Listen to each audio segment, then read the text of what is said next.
नमस्कार, नक्षत्र दुनिया चैनल में आप सभी का हार्दिक स्वागत है। आज के वीडियो में हम ये जानेंगे कि लाभ भाव में कौन से ग्रह किस प्रकार से हमारे लिए धन लाभ का आगमन करते हैं, यानी किस प्रकार से हमें धन लाभ करवाते हैं। इसके अलावा लाभ से संबंधित कुछ ज्योतिषी सूत्रों पर विचार आज के वीडियो में उदाहरण के माध्यम से किया गया है।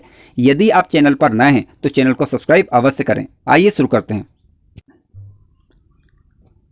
मित्रों, कुंडली का लाभ भाव एक ऐसा भाव जिससे हम जीवन में प्राप्त होने वाले लाभों का विचार करते हैं। कोई भी कार्य हम करें, चाहे नौकरी करें या व्यापार करें, हमें जो लाभ मिलता है, लाभांश कह सकते हैं आप उसे, तो हम कुंडली के 11वें भाव से उसे देखते हैं। यानी धन संचय का विचार कुंडली का दूसरा भाव होता है। ठीक है, धन आगमन, धन संचय, कितना पैसा आप बचा पाएंगे, इसे कुंडली के दूसरे भाव से देखा जाएगा। लेकिन आपको जो प्रॉफिट होता है उसे देखने के लिए आपको कुंडली का लाभ भाव देखना होगा। हालांकि यहाँ से बड़े भाई बहनों का विचार भी हम करते हैं, लेकिन आज का हमारा मुख्य उद्देश्य ये है कि लाभ को समझना। ठीक है, यानी पैसा कब हमें बचेगा, अच्छा कौन सा हम काम करें जिससे हमें पैसा बचने लगे, इस पर आज की वीडियो में हम चर्चा कर रहे हैं। तो कुंडली के लाभ भाव में पहले तो आप ये देखें कि राशि का अंक कौन सा लिखा हुआ है। जो राशि का अंक लिखा होगा वही आपका लाभेश ग्रह होगा। पहले हम लाभेश ग्रह को समझ लेते हैं, इसके पश्चात हम सूत्रों पर विचार करेंगे। मित्रों, कुंडली के लाभ भाव में यदि राशि का अंक 1 लिखा हो या 8 लिखा हो तो समझ लीजिए कि आपका लाभेश ग्रह मंगल ग्रह है। 11वें भाव में यदि राशि का अंक 2 लिखा हो या 7 लिखा हो तो समझ लीजिए कि आपका लाभेश ग्रह शुक्र ग्रह है। यानी ये शुक्र ग्रह आपको अपनी दशा या अंतरदशा में लाभ के रास्ते उपलब्ध करवाता है। लाभ भाव में यदि राशि का अंक 3 लिखा हो या 6 लिखा हो तो समझ लीजिए कि आपका लाभेश ग्रह बुध ग्रह है। कुंडली के लाभ भाव में यदि 4 नंबर का राशि का अंक लिखा हो तो समझ लीजिए कि आपका लाभेश ग्रह चंद्रमा है, क्योंकि यहां पर कर्क राशि होगी। लाभ भाव में यदि 5 नंबर का राशि का अंक लिखा मिले तो समझ लीजिए कि आपका लाभेश ग्रह सूर्य ग्रह है। कुंडली के एकादश भाव में यदि राशि का अंक 9 लिखा हो अथवा 12 लिखा हो तो समझ लीजिए धनु राशि होगी या मीन राशि होगी। ठीक है, 9 नंबर माने धनु राशि और 12 नंबर यानी मीन राशि, तो आपका लाभेश ग्रह गुरु ग्रह कहलाएगा। यहां पर लाभ भाव में यदि राशि का अंक 10 लिखा हो अथवा 11 लिखा हो तो समझ लीजिए कि आपका लाभेश ग्रह शनि ग्रह है, क्योंकि यहां पर मकर राशि या कुंभ राशि होगी।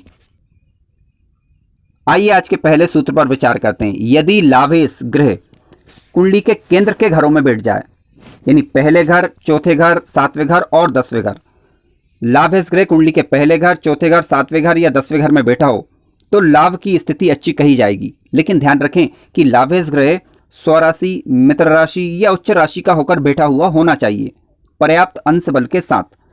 तब लाभेश ग्रह की जब कभी भी दशा अंतरदशा आएगी तब आपको ये प्रॉफिट देता है, लाभ देता है। कोई भी काम आप कर रहे हैं उसमें आपको लाभ अधिक मिलता है, और उसमें गोचर का यदि साथ मिल जाता है तो लाभ अच्छी मात्रा में फिर होता है।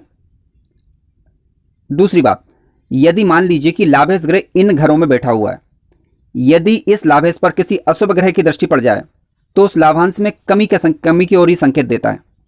यदि इन भावों पर जहां पर लाभेश बैठा हुआ है, स्वराशि, मित्र राशि, उच्च राशि का होकर किसी शुभ ग्रह की दृष्टि पड़ जाए तो लाभांश बढ़ जाता है, ऐसा हमें मानना चाहिए। आइए आज के दूसरे सूत्र पर विचार करते हैं। यदि लाभेश ग्रह कुंडली के त्रिकोण भाव में बैठ जाए, त्रिकोण भाव कौन से, कुंडली का 5वां भाव और कुंडली का 9वां भाव। हालांकि कुंडली का पहला भाव त्रिकोण भाव और केंद्र भाव दोनों कहलाता है। ठीक है, यदि लाभेश ग्रह कुंडली के 5वें भाव और कुंडली के 9वें भाव में विशेषता बैठ जाए तो क्योंकि ये लक्ष्मी स्थान कहे गए हैं, जब यहां पर लाभेश ग्रह बैठेगा तो अपनी दशा अथवा अंतरदशा में आपको लाभ के रास्ते उपलब्ध करवाता है। ध्यान रखें कि ये स्वराशि, मित्र राशि और उच्च राशि का होकर लाभेश ग्रह यहां पर बैठा हुआ होना चाहिए और अंश बल में बली होना चाहिए। ठीक है, फिर जब कभी भी लाभेश की दशा या अंतरदशा आएगी और उसमें गोचर के दौरान शुभ ग्रहों का साथ यदि मिल जाता है तो लाभांश की मात्रा बढ़ जाती है। यदि गोचर के दौरान या फिर कह सकते हैं कि 5वें भाव पर और 9वें भाव पर किसी अशुभ ग्रह की दृष्टि पड़ जाए तो लाभांश में कमी की ओर ये संकेत देता है। विशेष रूप से लाभेश के शत्रु ग्रहों की दृष्टि पड़ने पर लाभांश में कमी देखी जाती है। यदि शुभ ग्रहों की दृष्टि पड़ जाए तो लाभ अच्छा देखा जा सकता है। आइए अब बात करते हैं दृष्टि प्रभाव की। मित्रों, लाभ भाव पर यदि शुभ ग्रह दृष्टि प्रभाव डालते हैं तो अच्छा प्रभाव देते हैं, यानी उन ग्रहों की जब कभी भी दशा अंतरदशा आएगी जो शुभ ग्रह 11वें भाव पर दृष्टि प्रभाव दिखा रहे हैं तो उस दौरान ये आपको धन लाभ करवाते हैं। ध्यान रखें कि उनकी दृष्टि मित्र दृष्टि हो, स्वराशि की दृष्टि हो या उच्च दृष्टि हो तो अधिक अच्छा फल देती है। मान लीजिए कि लाभ भाव पर किसी अशुभ ग्रह की दृष्टि पड़ जाए तब क्या? देखिए, अशुभ ग्रहों की दृष्टि यदि पड़ जाती है तो वह अपनी दशा या अंतरदशा में फिर नुकसान दे सकते हैं आपको, यानी लाभ के स्थान पर हानि हो सकती है, बशर्ते कि उनकी मित्र दृष्टि या स्वराशि की दृष्टि ना पड़ रही हो। मित्र दृष्टि या स्वराशि की दृष्टि पड़ रही है अशुभ ग्रहों की तो फिर ये हानि नहीं होती, या कह सकते हैं कि कम मात्रा में हो सकती है, या कह सकते हैं कि मिश्रित फल फिर देखने को मिलते हैं।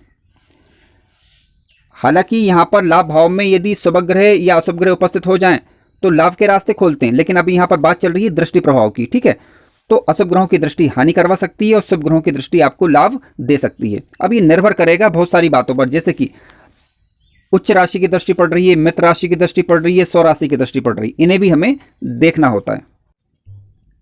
मित्रों, लाभेश से संबंधित अगला ज्योतिषी सूत्र इस प्रकार से है।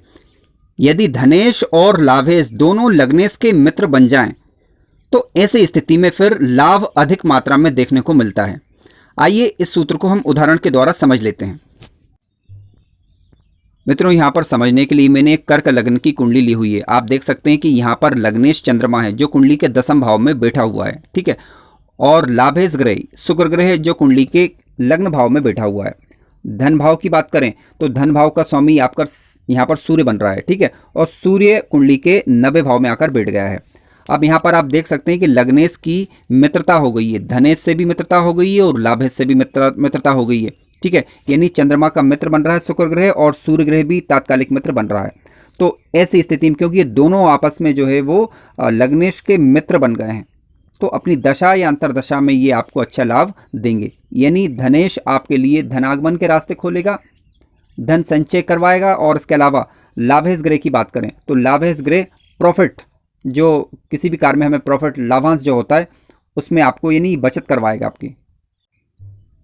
आइए अब अगले सूत्र पर विचार करते हैं। यदि लाभेश शुभ ग्रह होकर कुंडली के 10वें भाव में आकर बैठ जाए, ठीक है, यानी राशि परिवर्तन हो जाए और 10वें भाव का स्वामी कुंडली के लाभ भाव में जाकर बैठ जाए। ध्यान रखें, फिर से सुनिए, यदि लाभेश शुभ ग्रह होकर, अशुभ ग्रह की बात यहाँ पर नहीं चल रही है, शुभ ग्रह की बात कर रहे हैं, लाभेश शुभ ग्रह होकर कुंडली के 10वें भाव में आकर बैठ जाए और दशमेश कुंडली के 11वें भाव में आकर बैठ जाए, दोनों शुभ ग्रह होना चाहिए, ठीक है, तो अपनी दशा या अंतरदशा में प्रचुर मात्रा में धन लाभ करवाते हैं।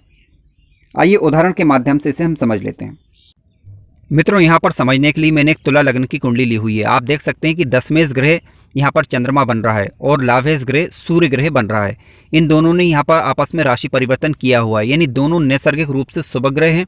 लेकिन ध्यान रखें, चंद्रमा शुभ ग्रह होना चाहिए, यानी पूर्णिमा के आसपास का चंद्रमा हो, पाप ग्रह से दृष्ट अथवा युक्त ना हो, तब ये शुभ माना जाएगा। ये आपस में जब राशि परिवर्तन करेंगे तब अपनी दशा या अंतरदशा में प्रचुर मात्रा में धन लाभ करवाते हैं।